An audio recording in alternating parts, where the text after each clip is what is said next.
Good morning, brothers and sisters. It is bright and early up here, Fargo, North Dakota today on this beautiful Sunday. I just finished up a little bit of a leg day, glute and hammy focused. Officially completed the first week of upper lower split, and I really like it. Definitely gonna stick with it. I enjoy resting between each workout. If you've been watching the past videos, I go in and do a little bit, but just like core and forearms, or even tried out neck training a couple days ago, and I'm gonna keep up with that. There's a fella by the name of Casey Granger. He's a content creator in the fitness realm, and he does neck training, and his neck looks kind of sick. And I started thinking, man, I kind of got a skinny neck in comparison. And I've also been doing pretty heavy barbell shrugs and stuff like that for a while now too, so that's helping out as well. But yeah, it's been really good already. I've always done my workouts during the week, more or less, like Monday through Friday.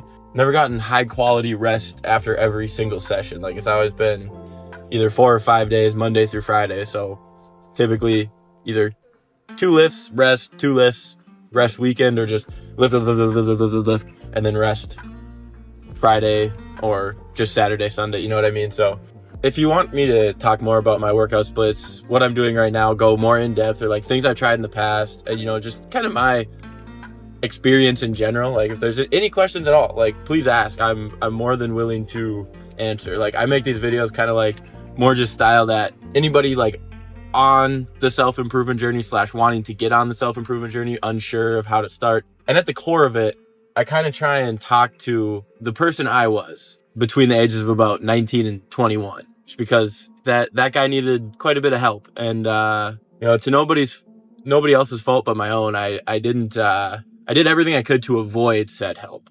I focused on all the wrong things, spending all my time on all the wrong things. I know there's plenty of people out there just like that, or very similar to that out there, maybe looking for help, maybe just need something to happen. Because the fact of the matter is, a video similar to the ones that I'm making is what kind of sparked everything for me. So now I'm kind of here doing the same thing, hoping that I can have that type of impact on many, many, many lives. When things are truly quiet, to the point where we've even tuned out our own thoughts, which is a very difficult thing to do. When we spend time alone like this is where amazing things can happen. This is where we come to great realizations, like light bulb moments, eureka moments, if you will. That's where these things occur. I know a lot of people watching this are probably like, Ethan, I'm alone all the time. I live alone. My job is very individual. I don't go out. I don't have very many friends that I hang out with on a regular basis. Like, I'm always alone. No, you're not. Because in those moments when you're alone, how often do you actually just sit and focus on your breathing and really breathe in and breathe out and feel that breath throughout your whole body and just relax and expel all the thoughts, all your worries, all your stresses, all your anxieties from your head, and really just be empty, but at the same time fully in the present moment. When you're at work, are you able to truly focus on your task, or are you constantly thinking about what other people are doing and how other people are holding you back, this and that? Are you constantly daydreaming about the issues that you have in life, the strained relationships, the financial stress you may be under? Or are you actually truly fully in the present moment and allowing yourself to give your full attention to what's in front of you? It's incredibly difficult to actually sit and be still and clear everything out of your head when in the moments where you are alone or could be truly alone, we have to be constantly glued to a screen. We need to have some sort of background noise going on. We can never actually be on our own. We don't want to be alone with our thoughts. A lot of the thoughts that we do have, we really do not want to actually give our attention to, because when we face them head on and leave no room for bullshit, we leave no room for being dishonest with ourselves. Well, a lot of the things that are true in our heads, and a lot of things that we know are true in our heads but we continuously avoid, suck. And when you face these things head on, you realize that the only way to change them is to take action. And you realize the only person who's going to be able to take action and change these things in your life that suck is you. And it sucks when you realize that you are the person who has to come in and save you and put in that work and put in that effort, put in the time, because it's going to take some time. It's going to take some hard work. It's going to actually take some effort. We can't just sit on our butts and do nothing anymore. I realize you might feel like the pain of locking in the pain of focusing on the things that are truly going to level you up, the pain of sacrificing that instant gratification, the pain of cutting off some relationships that may not be serving you seems infinitely more painful than giving up those sources of instant gratification that you're so addicted to and so focused on and seemingly so dependent on. And not even that. I believe that if you are so focused on another person's life and, another person's accomplishment to the point where you talk about what they're doing, what they've done, what they're trying to do more than you talk about your own life, it's almost always a direct indication to the fact that you're not doing anything in your own life. And the reason you have to latch onto somebody else's life and idolize them, make them into a false idol, a false god, to further distract yourself from your own life, is because you're not doing anything with your time. You're wasting all of it. You're not actually building anything. You're just consuming, and sitting in this never-ending stress and anxiety bubble because every single day, 24 more hours go by, and every single one of those days, you're just sitting there in fear, in anxiety, paralyzed, not taking action. It's like, what are you waiting for? Just do something. But it can be very difficult to do something because you feel like you have no idea what to do. It's because you're not spending any time truly alone with yourself. Guys, we need to spend time alone with ourselves with no distractions. Completely quiet, completely blocked out. And in my experience, the best way to do that is to just get outside and go for a walk. Leave your phone at home.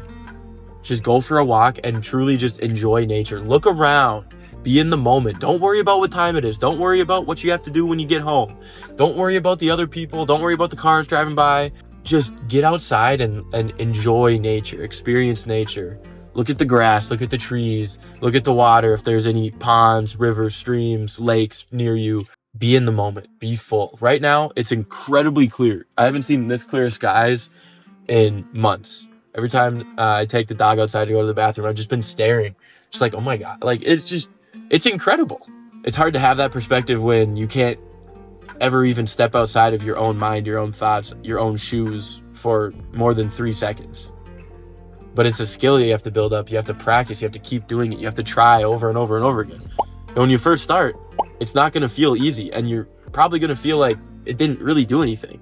And that's the issue is most people try doing a new thing once and then completely give up because like, oh, it didn't work. I didn't see results. Oh, man. Like, it just goes back to the instant gratification thing. We have no attention span.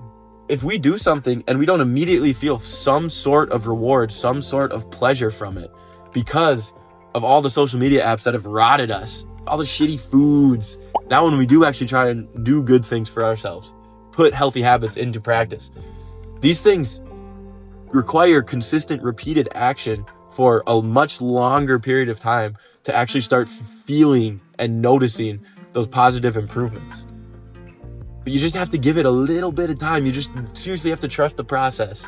Spend time with yourselves with no distractions, no social media, no music, no TV shows, not even other people, unless they can truly be with you in your presence and you can both just exist without there being any sort of tension, any sort of awkwardness, and you can both just sit and be quiet and be with yourselves, with each other. Because when we're with ourselves, when we truly allow space, that is when the Lord is going to come and you won't hear a voice, okay? That's not necessarily how this thing works. None of us are prophets. There's going to be thoughts that pop into our heads, these light bulb moments, these eureka moments, like I said earlier, that when we're allowing this space, that are actually going to point us in the right direction, point us to different things that we need to be implementing into our lives. We're not going to get these answers from anybody else, and we're not going to get these answers when we are constantly clouded and constantly have all of our mental bandwidth taken up by other shit. I urge you to trust the process and take some time to start focusing on yourself, start being on your own a little bit and allowing that space, clearing out your mind of all that junk and just truly being present, truly being in the moment. Go on a walk, journal, try and meditate, try some different breathing techniques. There's all kinds that you can find on YouTube. Just go up to that search bar right now and search meditation breathing techniques. There's so many different ways that you can be on your own and be by yourself. It's just kind of what works for you at the end of the day. If you need more ideas, leave a comment, let me know, and I'd be more than happy to give you some more ideas. I completely understand. I truly do. I know you don't know me. I've talked about a lot, things I've gone through, but not super in depth. I mean, so I understand, don't trust everything you hear on the internet. Don't trust strangers, all that programming we've also been fed our whole lives. But guys, coming from experience, if you can cut out things that you know deep down are not good for you, I promise you, you'll have much more time to truly be on your own and actually being on your own when it's quiet and when you can think and when you can hear and when you can allow those thoughts, those gut feelings to enter in and actually influence your decision making, influence the actions you take. You're going to crave that peace, that quiet, truly being on your own and just getting to be alone with your thoughts. You don't have to be alone with your thoughts. You're not forcing yourself to be alone with your thoughts. You get to be alone with your thoughts, because the hard truth is that's where you're going to grow the most. That's where you're going to change the most. It's where you're going to make the most realizations. And yeah, it's hard, it's scary, and you're going to, if you can truly lean into it, you're going to come to some realizations of the fact that, you've been shitty in the past.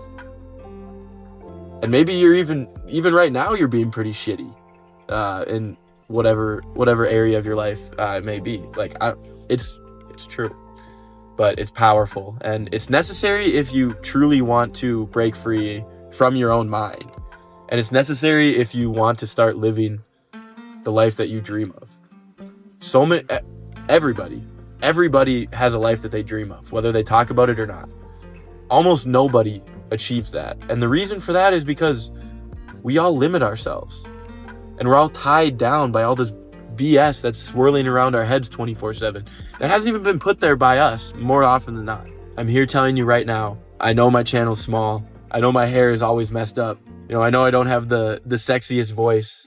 I know I say and things like that all the time, and I can stutter and slur words and stuff like that, but I promise you, life starts to get better when you start clearing out that headspace, when you can truly allow yourself time alone in your own thoughts. And through that, things start to get clearer and clearer and clearer and clearer every single day. Thanks for checking this one out. I truly appreciate it. See you in the next one. Peace out.